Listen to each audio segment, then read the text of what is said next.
명절 끝날이라 특별한 선물을 주겠습니다. 선물이 뭐냐? 그냥 간증을 하겠습니다. 간증. 제 간증이 아니라 달에서 하나님을 만난 사람의 간증. 그 간증을 저도 들어봤는데 참 은혜가 있더라고요. 그래서 그 간증을 다시 한번 우리가 서로 나눴으면 좋겠다, 이렇게 말씀을 하겠습니다. 사실 달에 다녀온 많은 우주인들이 있죠. 달에 직접 그 달의 표면을 밟은 사람들이 12명이 있었다고. 12명까지. 제가 기억해, 어릴 때 아폴로 11호에서 이제 미국에서 이제 나사에서 그것이 올라가서 처음으로 닐 암스트롱이 달을 밟게 되죠. 그래서 계속 아폴로 11호, 그 다음에 12호, 우리가 알다시피 기억 안 날 겁니다. 어린 달 13호는요, 이 올라가다가 한 팀이 한 17명, 19명쯤 되는데 올라가다가 그냥 터져가고 다 죽게 되죠. 그래서 많은 미국에서 더 이상 우주 이 항공 로켓을 해야 되냐 안 해야 되냐 뭐 그런 이야기도 많이 있었습니다. 근데 달에 아폴로 15호에서 직접 이제 달에 착륙하고 그 착륙선뿐만 아니라 거기서 이제는 월 계면이라 그 차를 하나 내려가고 그 차를 타고 여러 가지 전체적으로 달 표면을 연구하고 많은 암석을 채취한 놀라운 분이 한 사람 계셨습니다. 그 사람 이름은 제임스 어윈이라는 제임스 어윈. 그가 나중에 복음 전도자로 이제 바뀌게 됩니다. 그래서 그가 복음을 전할 때 항상 하시는 말씀이 있었어요. 그분은 이렇게 말합니다. 인류가 달을 밟은 것도 가장 위대한 일 중에 하나지만 진짜 이 땅에서 가장 위대한 일은 하나님의 아들이 이 땅 지구를 밟았다는 이 사실. 우주인들이 달을 밟은 것도 뭐 인류 역사상 가장 위대한 일이라고 말하지만 진짜 가장 위대한 일은 하나님의 아들이 이 땅에 걸어 다니셨다는 이 사실도 진짜 위대한 것이다. 뭐 자기가 그냥 달을 걸어봤으니까 자기가 볼 때 진짜 위대한 일은 그리스도가 이 땅에 우리처럼 걸으셨다는 그 사실을 안다는 게 얼마나 큰 축복이지. 그렇게 간증을 시작합니다. 제임스 오윈, 이분을 우리가 그냥 보통 이름을 약칭이나 볼 때 짐 이렇게 불러, 짐이라고 부르는데 이분이 그냥 제임스 오윈입니다. 찾아보니까 이분은 1930년에 태어났는데 그때 그냥 공항 주변에 살았어요. 그러니까 늘 그 풀밭에 누우면 비행기가 그 엔진 소리, 또 활주로를 지나간 소리, 착륙한 소리, 늘 하늘에서 도는 소리, 늘 그런 것을 보고 늘 자랐기 때문에 그 어릴 때부터 내가 비행사가 돼야겠다, 이런 꿈이 어릴 때부터 계속 있었던 것 같아요. 그래서 이제 이웃집 아저씨가 그냥 모형 비행기를 이렇게 선물을 받고 나서 그것을 껴안고 자면서 나도 언젠간 이런 비행기를 타고 비행기를 뭐 운전하는 그런 비행사가 되겠다, 그런 꿈 가운데 있었다고 말씀을 합니다. 그런데 이제 그 아이가 11살 때쯤 때 아버지가 그냥 실직을 당하니까 아버지는 다른 도시로 이제 직장을 얻어서 떠나게 돼요. 그러니까 이제 엄마하고 자기하고 동생들밖에 남지 않아요. 자기가 첫째니까 자기가 원하도 원치 않던 가장의 위치에 서서 가장의 역할을 할 수밖에 없는 그런 어린 나이에도 그런 생활을 하게 될 때, 그래서 사실 뭐 알다시피 우리 아버지들 가장들 여기 많이 계시는데 가장이 사실 폼나는 게 아니라 지칩니다. 힘들어요. 그러니까 아마 이 어린 아이도 가장 아버지 역할을 내가 감당하다 보니까 힘들겠지, 지치는 마음이 있겠죠. 그래서 어느 날 쭉 가다가 그 당시 미국은 침례교회가 되게 많습니다. 미국의 대부분 교회는 침례교회입니다. 교세도 가장 많고 침례교회가 있어서, 교회가 있기 때문에 자기도 모르는 사이에 교회를 이렇게 들어갔어요. 어린 나이죠. 11살은 지금으로 몇 학년인가? 그렇죠. 3학년? 4학년 정도 됩니다. 그러니까 어리죠. 근데 이제 나는 교회를 아마 자기도 모르게 발걸음이 따라가는데 아마 그 가장의 역할을 해야 된다는 부담과 스트레스, 어려움이 많이 있었기 때문에 뭐 하나님을 찾겠다는 그런 마음에 의해서 자연스럽게 그래서 처음으로 교회 가서 예수님에 대한 이야기를 듣게 돼요. 그래서 그 마음에 예수님에 대한 씨앗이 마음에 심겨집니다. 그럴지라도 그 이제는 신앙이 금방 자라지 않죠. 뭐 어릴 때 몇 번 다니다가 또 이사 가고 그러면 또 떠나게 됩니다. 이제 고등학교 때 이제 그는 졸업하고 나서 이제 해군 사관학교를 입학합니다. 그 중에서도 또 이제는 특별히 이 비행기를 타는 그런 과에 공부를 쭉 하고 해군 사관학교에서 이제는 공부를 마치고 공군을 지원해서 이제 비행기를 타는 그런 일을 하게 된다고 말씀하고 있습니다. 그는 아주 그 비행기 운전이나 이런 거에 아주 열정이 많았던 사람입니다. 그래서 전기에 보니까 1961년도에 졸업해서 그 당시 최고의 비행기는 좋다는 게 좀 속도가 빠른 거죠. 마하 3 이상을 달리는 최고의 비행기를 딱 운전하는 파일럿으로 운전도 하고 뭐 여러 가지 기계도 부리고 워낙 그런 기술이 좋아서 막 아주 낮게 철도 밑에 철도 위에 그 철도를 따라 막 하고 뭐 바다를 이렇게 낮게 그런 비행을 많이 하면서 아주 좀 우쭐대는 그런 모습을 많이 가졌다고 합니다. 뭐 비행기에 대해서 일가견이 있었기 때문에 아마 그런 마음이 있었고요. 이제 1961년도 그가 이제 점점점 진급하면서 이제 학생들을 파일럿 되려는 학생들을 나는 훈련을 시키는 그런 일을 교수 입장을 또 하게 됩니다.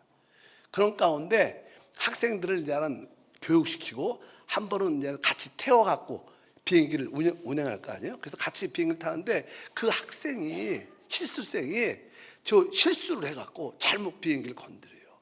그래서 결국 그 비행기가 땅에 추락해요. 그러니까 근데 아주 기가 막히게 그분이 잘 컨트롤해서 결국 추락해갖고 거의 죽게 되세요. 그래갖고 뭐 두 다리가 다 부러지고 뭐 머리도 많이 상하고 큰 사고를 당하게 됩니다. 그래서 병원에 14개월 동안 침대에 누워서 하늘만 보고 있는 그런 상황 가운데 있었어. 그래서 그는 나름대로 야 나는 더 이상 파일럿으로서 조종사로서 이제 더 나는 끝인가 보다. 그럼 내가 여기서 태어나서 난 무엇을 해야 될까? 내가 법률 공부를 해서 그냥 변호사나 그쪽으로 내가 나가볼까 이런 생각도 많이 갈등을 했는데 그 마음속에 어렸을 때 가졌던 내가 이 진짜 가장 위대한 파일럿이 되겠다는 그런 마음이 불이 꺼지지 않았어요. 그러려면 내가 다시 한번 일어나려면 내가 이 다친 다리를 다시 한번 재활해서 내가 다시 걸을 수 있어야 되지 않는가. 원래 이제 다리를 절단할 수밖에 없는 그런 상황인데 아주 좋은 의사를 만나고 절단하지 않아도 몇 번의 수술을 거쳐서 우리 절단하지 않는 수술 그리고 나서 아까 말씀드린 것처럼 몇 개월 거의 1년 14개월 이상 재활 훈련을 고통스러운 재활 훈련을 통과해서 결국 다시 다리도 이렇게 활동할 수 있게 되고 그 침상에서 일어나서 다시 파일럿으로 다시 조종사로 공군에 다시 들어가서 일을 계속하게 됩니다. 그래서 그는 14개월 동안 아주 고통을 통과하고 의지를 가지고 재활 훈련을 진짜 요즘 말로 빡세게 해서 결국 그것을 이겨내서 다시 일어나 다시 걷고 몸을 추스려서 다시 한번 그 길을 가는 그런 가운데 있게 됩니다. 그는 그 충격으로 이렇게 기억 상실증도 걸렸는데 그래서 심리요법으로 다시 한번 기억을 기억하려고 두려움도 떨쳐버리려고 많은 교육도 받고 많은 훈련도 받았다고 말씀을 합니다. 그래서 어찌하든지 부서진 꿈을 다시 한번 일으켜서 그가 새롭게 출발합니다. 그는 그때 마음에 느꼈던 것이 하나님이 나를 부르셨구나. 하나님 나를 택하셨구나. 그런 마음의 확신이 들었다고 말합니다. 그래서 이사야 43장 1절과 2절에 그는 이렇게 고백합니다. 너를 지으신 이가 말씀하시느니라. 너는 두려워하지 말라. 내가 너를 구속하였고 내가 너를 지명하여 불렀나니 너는 내 것이라. 내가 물 가운데 지날 때 내가 너와 함께할 것이라. 여러분 가운데도 이런 절망과 고통 가운데 버림받았다고 느끼는 사람도 있을 거예요. 그럴 때 이런 말씀을 통해서 내가 너를 지명하여 불렀다. 너는 내 것이다. 그 음성이 다 들리기를 축복합니다. 사실 나중에 알게 되지만 이 짐은 이러한 사고를 통해서 하나님께서 나를 달에 갈 수 있도록 길을 열어주시는구나. 그것을 나중에 깨달았다고 말씀을 합니다. 이제 그가 어느 정도 몸도 완쾌되고 다시 조종사로 일할 때 알다시피 나사에서 우주센터 나사에서 연락이 옵니다. 이제 비행사를 뽑는 거죠. 근데 전에도 자기가 그 나사 우주센터 나사에서 비행사로 일하고 싶은 그런 마음이 있었기 때문에 지원을 했어요. 지원을 2번 했다고 말합니다. 근데 첫 번째 지원했는데 떨어진 거죠. 왜? 아까 말씀드렸던 비행기 사고, 추락 사고로 인해서 후유증 때문에 당신은 안 된다, 거절당했고, 2번째 또 시간이 지나서 또 거기에 입사를 자격을 냈는데, 그때는 이제는 그 우주센터 나사에서 비행사보다는 과학자가 더 많이 필요하다 해서 과학자를 좀 더 뽑느라고 거절을 당하게 됩니다. 그런데 이제 3번째 이제 연락이 온 거예요. 나사에서. 당신 우리와 함께 우주센터에서 함께 일할 수 있느냐? 그래서 이분은 너무 기뻤습니다. 왜 그러냐면 그때 그 우주센터에서 일하는 우주인을 뽑을 때 나이에 제한이 있어요. 나이 제한. 예를 들어서 나이가 35살 전이다. 나이에 제한이 있는데 바로 한 달만 지나면 더 이상 그 다음부터는 기회도 없는 거예요. 한 달 남은 그 나이 제한에 한 달쯤 남았는데 나사에서 연락이 온 거예요. 그래서 이제는 나는 할 수 있다. 그리고 그 우주센터 나사에 들어가게 됩니다. 참 이분은 끝까지 자기의 꿈을 포기하지 않았어요. 아까 큰 사고도 있었고 2번의 거절도 있었지만 3번째 그 닫힌 문을 또 두드렸는데 기적같이 나이의 제한에 한 달 남겨놓고 그가 거기에 들어가게 되는 사건이 기록되어 있습니다. 근데 그가 이제 아폴로 1호부터 거기서 같이 일을 하니까 같이 많은 것을 돕고 배우게 되죠. 그래서 그는 나중에 보니까 아폴로 15에 이제 예비 달 착륙선 조종사로 예비 임명을 받기도 합니다. 그런 가운데 이제 그는 아폴로 15호에 아까 달 착륙선 기장이 책임자가 됩니다. 그래서 드디어 아폴로 15호가 땅에서 달을 향해서 올라가는 그런 사건이 기록되어 있습니다. 그는 항상 내가 이 절망 가운데 있을 때 누가 나를 도울 수 있는가? 누가 나를 도울 수 있는가? 시편의 그 말씀을 늘 묵상했던 것 같습니다. 시편의 121편 1절과 2절에 내가 산을 향하여 눈을 들리라. 나의 도움이 어디서 올까? 나의 도움은 천지를 지으신 야훼에게서로다. 그가 그런 절망 가운데 있을 때 나의 도움은 어디서 오는가? 내가 산을 향하여 눈을 들겠다. 그러면서 늘 이 말씀을 향해서 붙잡고 기도했던 그런 모습을 가졌습니다. 그런 가운데 드디어 이제 1971년에 7월 달에 드디어 이제 플로리다 케네디 우주센터에서 세턴이라는 우주선 이름이 하늘로 달을 향해서 올라갑니다. 알다시피 카자흐스탄에서도요. 우리 카자흐스탄에서 우리 조금 이렇게 키르기즈스탄에서 조금만 더 가면 바이카노라가 있어요. 거기에 우주센터가 있습니다. 우리 한국에서도 로켓을 그곳에서 쏜 적이 있습니다. 항상 로켓을 쏘려면 그 영향이 그 지역의 기후 영향 그리고 워낙 올라가는 소리가 갱음이 나니까 막 1km, 2km, 한 10km까지는 막 땅이 흔들리고 집들이 막 창문들이 깨지는 그런 역사가 있어요. 워낙 올라갈 때 가장 파워가 있습니다. 그래서 종종 우리 칭케 때 있을 때도 거기서 한 700km 정도 돼요. 종종 이상하게 바람이 불어. 이상한 바람이 불 수도 없는데, 그러면 우리가 대부분 사람들이, 현지인들이 로켓도 쐈구나 이런 생각을 많이 합니다. 이게 그냥 로켓 대기를 한번 뚫고 갈 때 기상 큰 변화가 있기 때문에. 그래서 여기서 아마 그냥 그곳에서 올라갔는데, 이제 그에게는 그냥 부인도 있고 아이들이 5이 있어요. 뭐 TV에서 중계가 되니까 가족들이 아이들과 함께 우리 아빠 무사히 돌아올 수 있도록 기도를 그냥 열심히 했다고 말씀을 합니다. 이제 38만 킬로죠. 지구에서 달까지. 그 3일간의 여정을 시작하는 거예요. 갔다 오는 거니까.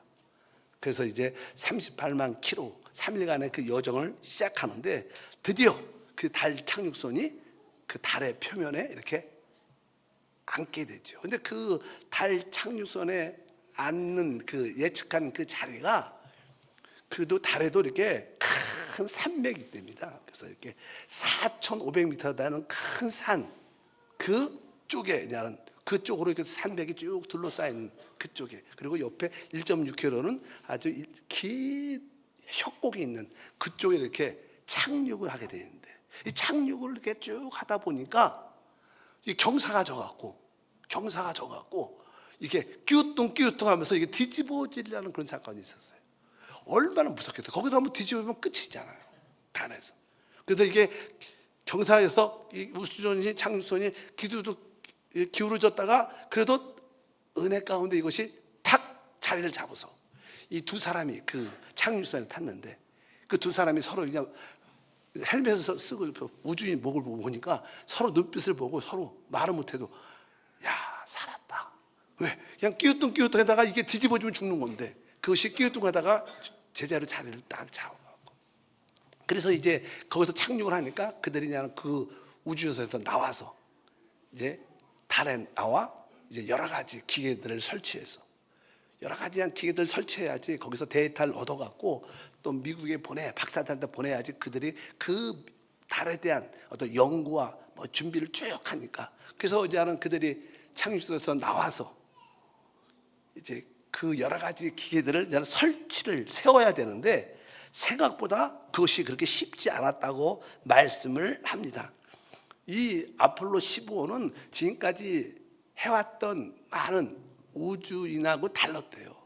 처음으로 그때 내려와서 많이 걷기도 하고, 그 다음에 거기에 달 착륙선에서 나온 그 달 표면 차 같은 걸 갖고 내려와서 그를 차를 타고 뭐 10km 이상 운전도 이렇게 카트처럼 그런 차를 타고 운전도 해야 되고, 새로운 어떤 경험을 많이 갖고 그냥 그런 새로운 임무를 받고 사실 그들이 갔다고 말씀합니다. 근데 그들이 내려서 장치를 설비하는 중에 문제가 생긴 거예요.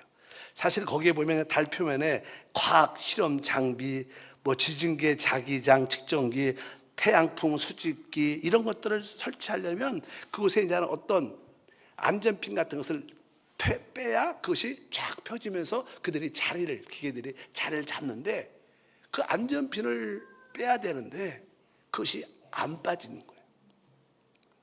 근데 사실 그냥 그것이 깊이 밖에 안전핀을 빼야 되는데 안 빠지니까 사실 우주 보기 이렇게 불편하잖아요. 손도 이렇게 장갑을 꼈지만 그것이 우리 이런 손처럼 세밀하지 않잖아요. 그래서 그냥 그 손도 무딘 손으로 어쩌든지 그것을 안전핀을 빼야지 모든 것이 이루어지는데, 이게 빼지지 않으니까 긴장하잖아요. 이거 빨리 빼야 되는데. 그리고 이 착륙선에서 밖으로 나와서 활동할 때 시간이 있습니다. 산소가 제한되어 있잖아요. 그러니까 사람이 막 마음이 급하고 빨리빨리 하면 호흡이 빨라지니까, 맥박수가 빠르니까 산소 양이 빨리빨리 줄고, 빨리 하지 않으면 산소가 떨어져서 죽을 수밖에 없고 다시 착륙선에 들어가야 되는 그런 두려움 가운데 있어요. 그래서 무전을 쳐갖고 그 휴스턴 보험센터에다가 이런 문제가 있다, 이 답을 빨리 달라, 이거 어떻게 뺄 수 있느냐 하는 무전을 보냈답니다. 근데 거기가 워낙 뭐니까 달에서 이게 전파가 왔다 갔다 하는데도 수분이 걸린다는 거예요. 근데 자기가 기다리는 그 몇 분이 영원처럼 얼마나 긴지, 아니면 내가 죽을 수밖에 없는 그런 상황이니까. 그런 가운데 순식간에 자기도 모르게 기도가 나온대. 하나님 도와주십시오. 하나님 도와주십시오.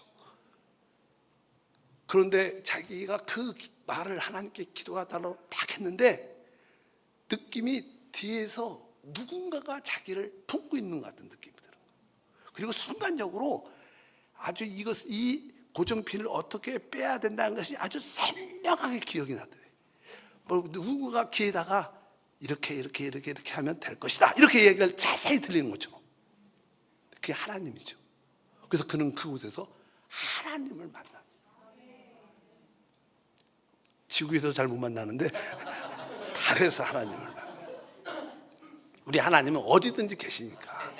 그래갖고 진짜 자기 입에서 하나님 도와주십시오, 하나님 도와주십시오. 근데 그 기도를 하자마자 하나님의 임재를 확실히 느끼는 거예요. 그리고 귀에 아주 자연스럽게 부드럽게 이렇게 해라. 아주 나사에서 아직 답이 안 왔어요. 하나님의 응답이 훨씬 빠른 거죠.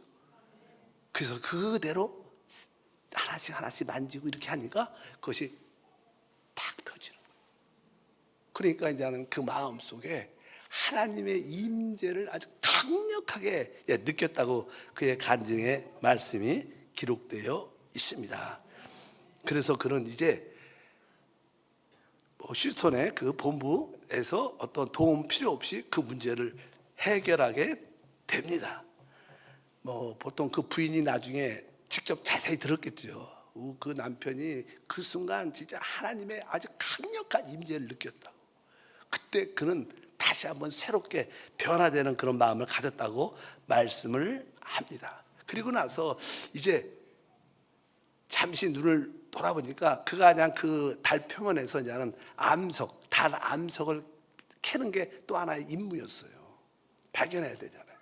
근데 눈을 돌려보니까 어떤 쪽에 이게 빛이 이렇게 쫙 비치면서 아주 밝은 돌이 있대요.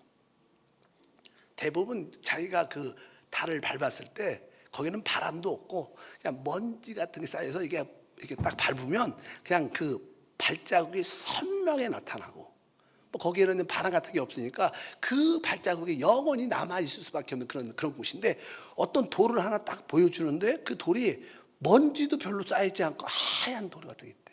그래서 그거를 이렇게 자기가 죽게 되는 겁니다. 그것은 이런 뜻으로 자기가 고백합니다. 하나님께서 야, 너 이거 찾고 있다, 너 이거 가져가라, 이거 가져가라, 이런 마음으로 하나님이 주셨다. 근데 그 돌이 그동안 아폴로 그 임무에서 가장 큰 어떠한 결과죠. 가장 좋은 결과. 그러니까 그 돌이 바로 45억 전에 달이 생겼을 때 처음에 원시 암석이었다. 그래서 처음에 그 돌을 갖고 나중에 아폴로 그 모든 결과에서 이게 최고의 발견. 그래서 이게 제네시스 돌, 바위 이렇게도 이름을 많이 부르는데, 창세기의 돌, 처음에 창조된 돌, 그냥 그런 거 해갖고 그런 것도 발견을 딱 했을 때, 야, 이것은 내가 찾은 게 아니야. 하나님이 보여주시고 하나님이 주신 것이구나. 이것이 확실하게 느껴졌다. 그러니까 아까 그 사건하고 이 두 가지 사건을 통해서 달에서 하나님을 깊이 만나는 그런 체험을 갖게 됩니다. 그래서 그는 그 당시 이런 말씀을 고백했습니다. 시편 8편 3절과 4절에 주의 손가락으로 만드신 주의 하늘과 주께서 두신 달과 별들을 내가 보오니 사람이 무엇이기에 주께서 그를 생각하시며 인자가 무엇이기에 주께서 그를 돌보시나이까. 그가 이 달에 이렇게 착륙했을 때요, 지구를 이렇게 보죠. 사실 우주에서 이 달에서 이렇게 우주를 보게 되면 아주 어둡게 보인답니다. 우리가 볼 때는 우리 한국이 아니라 이 지구에서는 이렇게 하늘을 쳐다보면 별들이 보이잖아요. 별. 그래서 우리가 달에서도 하늘을, 우주를 보면 많은 별들이 있을 거라고 생각하지만 실제로 그렇지 않대요. 그냥 달에서 이 우주를 보면 어둡대요.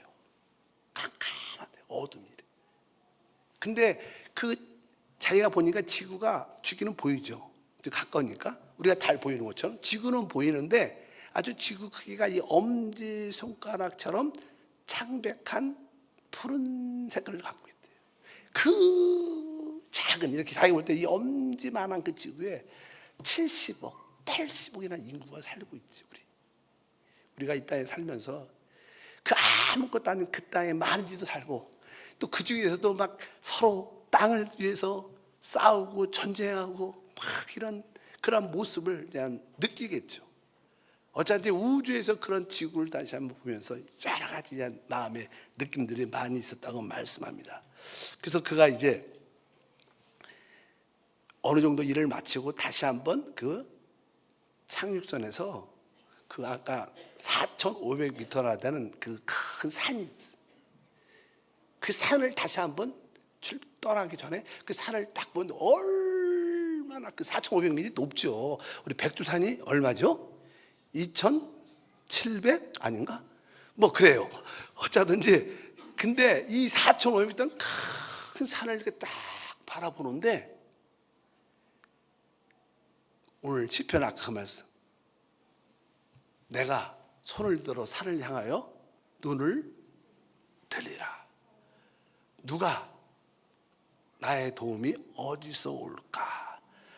내가 눈을 들어 산을 보리라. 그 말씀이 자기 마음속에 쫙 떠오르는 거예요.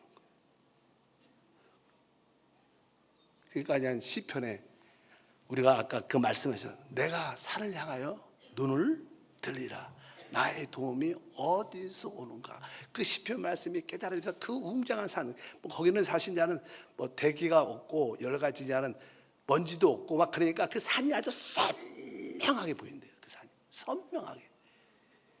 근데 그때 내가 눈을 산을 보리라. 나의 도움이 어디서 올고, 그것을 그냥 그 간제탑에다가 미국 그 휴스턴에다가 문자를 친 거예요. 보낸 거예요. 그러니까 아니 이게 무슨 소리야? 그 사람들은 밑에서 가지소에서 이렇게, 그래서 내가 눈을 들어 산을 보리라. 나의 도움이 어디서 올까? 이렇게 그냥 본부에다 보내니까 거기에 박사 교수자들이 뻥 찐 거예요. 아니 이게 뭐야? 그러니까 그냥 이분이 잠깐 우리 휴스턴에서 우주센터에서 도움을 많이 주셨지요. 그렇게 넘어가니까 마냥 웃게 되고, 사람들이 이제는 그 하나님의 그 웅장함, 도우심을 깨닫게 되는, 자기는 진지한 마음이 드는 거예요. 진지하게, 야, 내가 눈을 들어 산을 들이라. 나의 도움이 어디서 올고? 바로 천지를 주신 하나님이시다. 이런 간증의 내용이 쭉 있습니다. 그래서 그는 그 달에서 진짜 하나님이 실제하시고, 바로 어떤 상황 가운데도 나와 함께 하시는구나, 그것을 느꼈다고 말씀합니다.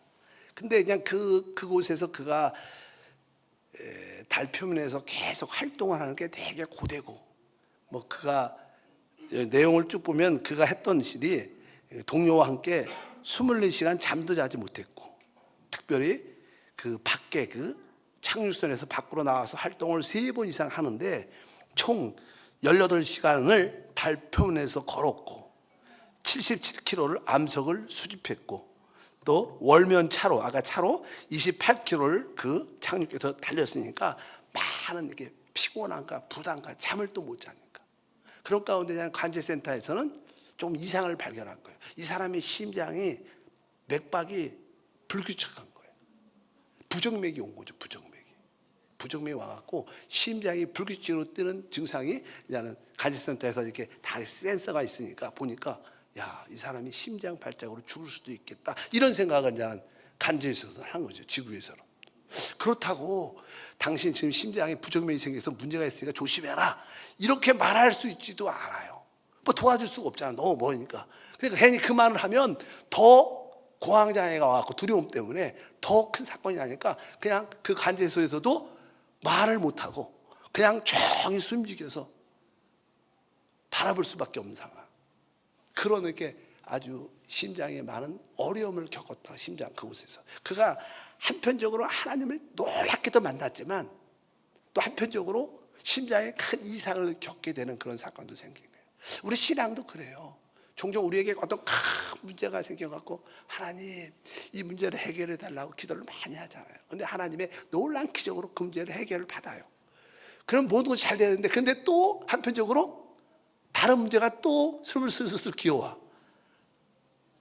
꼭 다 해결되지 않고 이 문제가 해결되면 또 다른 문제가 생기는 경우를 많이 봤습니다. 이분에도 그렇죠. 하나님을 직접 만나는데도 또 심장에 이상이 생기는 경험을 많아요. 근데 그가 나중에 고백할 때 나에게 심장에 조금 이런 이상이 있는데도 내 마음은 진짜 평강했다. 진짜 두려움이 없었다.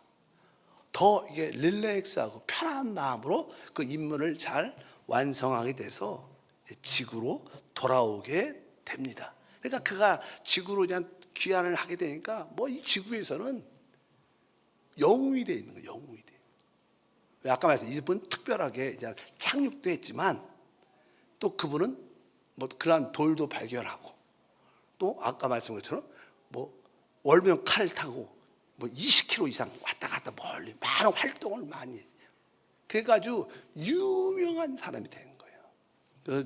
지구에 미국에 돌아오니까 뉴욕에서 카퍼레이드도 하고 막 하늘에서는 뭐 색종이가 막 날아가고 막 수많은 사람이 옛날이니까 막 요즘엔 그런 거 하면 난리 났지만 옛날에는 막 미국에서 막 뭐 뿌리고 막 축하하고 축하 행렬 같은 거 많이 하잖아요.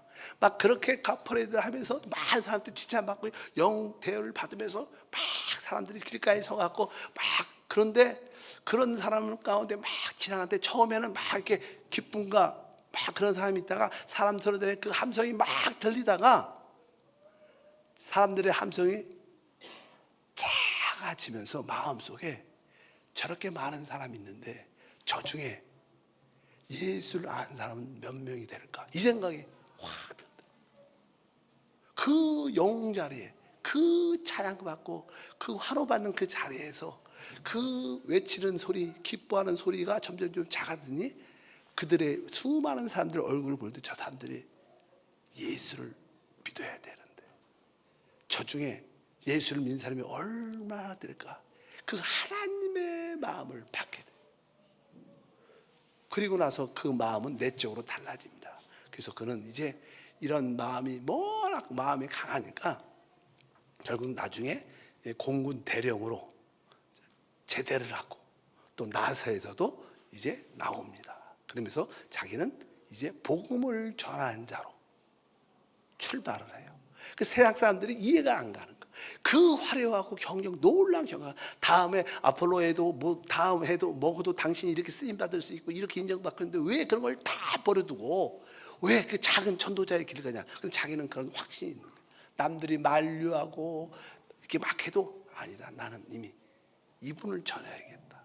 사람들에게 영혼 구원에 대한 그런 마음을 갖고 아까 대령으로 공군 대령으로 예편하고 또 나사에서도 그만두고 작은 재단을 만들어서 복음을 전하는 일을 그가 시작을 하게 됩니다. 그러면 그는 하나님의 그러한 부르심을 받았기 때문에 모든 일이 이렇게 잘 이렇게 열려야 되잖아요.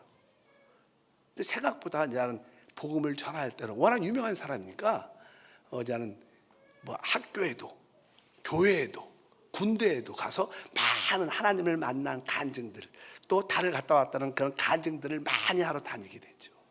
뭐 그분이 보니까 그 당시 뭐 소련도 가시고 그 당시 대한민국도 오셨대요. 대한민국도 오시고 베트남도 가시고 세계 많은 나라를 이제 하나님의 그 달 사람들이 예수에 관심이 없어도 그분이 달을 갔다 온 그냥 영웅이다. 그러니까 그 사람을 보려고 달에 대한 이야기를 들으려고 많이 와도 그 사람은 항상 하나님 얘기. 그러면서 그가 주요로 했던 이야기가 인류가 달을 밟은 사건도 놀라운 거지만 진짜 놀라운 사건은 하나님의 아들 그리스도가 이 땅을 밟았다는 사실이 진짜 놀라운 일이다. 우리 모두가 다 그분을 알아야 된다. 항상 가면 그런 얘기를 해요. 시작해. 이분이 공군이었으니까 기술자였으니까 이렇게 어떻게 달의 표면 이런 이야기는 잘한대요. 뭐 비행기가 어떻고 달 착륙성이 어떻고 이런 얘기는 잘하는데 이 언변이 좀 부족하죠. 저처럼 언변이 좀 부족한 것 같아요. 그래갖고 어떻게 하나님이 살아계신데 이 살아계신 실제를 말하고 그분이 우리를 변화시키는데 그 변화시키는 이야기를 해야 되는데 그 하나님이 살아계시고 그분을 만나면 우리가 변화되는데 그것을 이렇게 확신을 줘야 되는데 이 만나는 사람에게 그런 확신을 주기가 너무 어렵다는 거예요. 사실 우리도 그렇잖아요. 여러분도 다 나름대로 내적으로 하나님을 만난 체험을 갖고 있죠. 제 하나님이 실제하시고 살아계시고 그분은 우리를 변화시켰잖아요. 이것을 남들한테, 처음 본 사람한테 이것을 전하고 그것을 확신을 줘야 되는데, 그렇게 복음을 전하기 쉽지 않다. 아예 그냥 기술적으로 우주선이 어떻고 달 착륙선이 어떻고 월계차가 어떻고 이런 얘기를 하면 그건 아주 재밌게 해도 그 복음을 말하기 쉽지 않았다고 그는 말합니다. 그러나 그가 진솔하게 그러한 말씀과 간증을 해서 더 많은 사람들이 구원받고 더 많은 사람이 하나님께 왔다고 보통 말합니다. 그런 한편적으로 또 하나의 마음에 진짜 하나님의 모든 역사는 사실이니까, 내가 그 터키에 있는, 그 당시만 해도 나는 그 터키하고 그 북쪽에 소련이 그 땅을 지배했기 때문에 소련의 영역이 있고 터키의 영역이 있고 쿠르트 군사들의 영향가 겹쳐 있어갖고 그 아라라산에 노아의 방주가 있다는 것을 성경에 나오잖아요. 그래서 내가 그 노아의 방주를 발견해야겠다, 그 사명을 갖고 그 산에 몇 번을 갑니다. 내가 그 산을 가서 지금 노아의 방주가 실존했다는 것을 또 발견하려고 그냥 그런 사명을 갖고 열심히 그 산을 갔다고 말씀합니다. 직접은 발견하지 못하기 쉽지 않죠. 그 높은 산에 올라가다가 그 산도 거의 5,000m 되는 산입니다. 그 산에 올라가다가 그 나중에 미끄러져 갖고 큰 사고를 당해 갖고 죽을 수밖에 없는 그런 상황에 몇 번 겪는데도 끊임없이 도전하는, 하나님께서 사는 복음을 전할 뿐만 아니라 그 노아의 방주를 아주 찾으려는 그런 열정을 가지고 많은 일을 했다고 말씀을 합니다. 그런 가운데 그에게 이제 어느 날 운동을 하다가 심장 마비 같은 게 와서 쓰러집니다. 그래서 병원의 응급실에 불려가서 심장을 째고 가슴을 열고 심장을 수술하게 되죠. 그리고 나서 이제는 하나님의 은혜로 생명이 연장돼서 또 그것을 어느 정도 회복해갖고 또 일을 하게 되는데, 그는 또 몇 달 있다가 또 심장으로 말미암아 또 쓰러져요. 아마 그래서 그냥 의사들이 말을 하죠. 당신이 그때 달에 가서 여러 가지 많은 스트레스와 심장에 많은 부담을 받았기 때문에 이런 후유증이 있는 것 같다. 그래서 진짜 조심해야 된다. 그런 이야기를 들어도 그는 마음속에 결단합니다. 내 심장이 멈추는 그날까지 나는 하나님의 아들 그리스도를 전할 것이다. 이 사명을 난 끝까지 간다. 주변에서는 그러니 그만하고 쉬라고 자꾸만 그러니까, 그런데 그런 결단을 딱 내죠. 나는 그렇지 않다. 나는 내 생명이 다할 때까지, 심장이 멈추는 그날까지 나는 이 일을 멈추지 않고 끝까지 하나님을 증거하는 일을 나는 하겠다. 그런 말씀을 합니다. 그래서 오늘 성경 말씀의 본문에 그 말씀이 기록되어 있습니다. 그는 이렇게 결정을 하죠. 다 같이 한번 그 말씀을 읽어보면,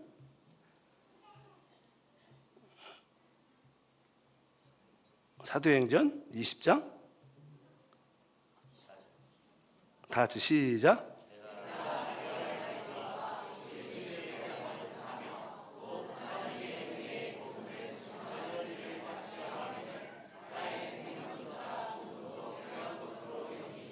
아니라. 그런 내가 하나님의 은혜의 복음을 전한 일에는 내 생명을 좀도 귀한 것을 여기지 않고, 그분도 이제는 심장 그런 고통을 당하면서 두세 번 쓰러졌죠. 그러면서도 끝까지 나는 내 심장이 멈추는 그날까지 진짜 복음을 전하고 나는 주님을 만날 것이다. 이렇게 계속 그렇게 복음을 전파하는, 아까 말씀한 것처럼 교회든 군대든 또 학교든 가서 하나님의 살아계심, 내가 달에서 하나님을 만난 그 간증을 통해서 많은 사람들을 구원으로 이끄는, 사실 우리 하나님은 보통 사람들이 하나님이 어디 계셔 이런 이야기를 많이 하죠. 그러나 우리 하나님은 달에도 계시는 거예요. 달에도. 어떤 우리가 어디 있든지 간에 하나님은 우리가 그분을 찾으면 그분은 우리를 만나주시고 우리를 회복하시고 위로하시는 놀라운 분인 줄 믿습니다. 그가 하나님을 깊이 만났지만 또 한편적으로 그는 심장에 늘 연약함을 갖고 있었어요. 아마 그가 나중에 고백하죠. 나도 이 사도 바울처럼 교만하게 되지 않도록 하나님이 나의 연약함을 남겨두셨다. 이렇게 그런 고백을 했습니다. 우리의 신앙도 종종 우리의 기적과 능력이 체험될 때도 많지만 한편적으로 우리 안에는 항상 우리의 연약함이 남아 있습니다. 왜? 우리가 가장 연약할 때 그때가 바로 주님을 더 의지함으로 말미암아 우리가 가장 강할 때가 되고 그때가 하나님 우리를 지키시는 체험의 시간이 되는 줄 믿습니다. 결국 그는 마지막에 다시 한번 심장마비로 쓰러집니다. 그리고 그는 다시 일어나지 못해요. 그 나이가 61세였습니다. 그는 나사에서 나온 20년 후에 아마 이게 달을 밟은 12명 중에서 가장 먼저 죽었다 그러더라고요. 그 당시에 지금은 죽은 사람도 많겠지만 그 당시에 달을 밟은 12명이 있는데 그 중에 가장 먼저 61세에 심장마비로 죽게 되는데 그 친한 친구가 바로 그 전날에 만나서 대화를 하는데 그가 이런 얘기를 했답니다. 나는 내 마지막까지 하나님 앞에서 신실한 자로 남기를 원한다. 이것이 내 소망이다. 하나님 앞에서 신실한 자로 남기를 원한다. 그리고 뭐 심장마비는 뭐 예상할 수 없어요. 그 다음날 심장마비로 쓰러져서 나는 죽게 되는 그런 사건이 기록되어 있습니다. 그런 어떠한 절망 가운데 있을지라도 낙심하지 않았어요. 결국 그가 가진 꿈을 향해서 절망이 있었지만 또 일어나고 또 두드리고 또 일어나니까 결국 그러한 모든 일이 하나님의 은혜로 이루어지고 해서 그는 고백을 합니다. 우리 역시 그러한 믿음의 삶을 살 필요가 있다. 그래서 분명히 우리가 아시길 바랍니다. 그런 사실 위대한 영웅이었습니다. 그 아폴로 그 우주 계획에 의해서 아주 유명한 사람 중에 한 사람이었죠.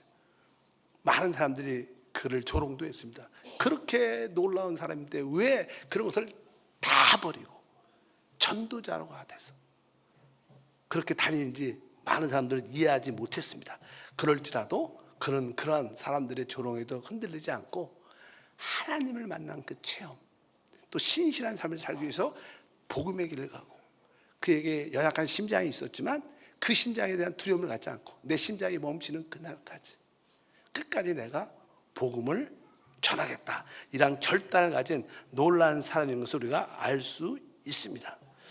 그가 한 일을 쭉 보게 되면 아까 다 나왔지만 그는 많은 일을 했다고 말씀합니다.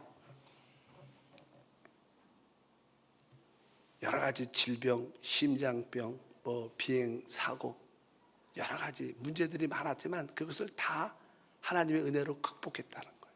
저는 이 간증을 이렇게 듣고 보면서 느낀 감정이 우리가 하나님을 믿는데 우리에게 놀라운 기적과 능력이 체험될 때가 있습니다. 그런 기억을 다.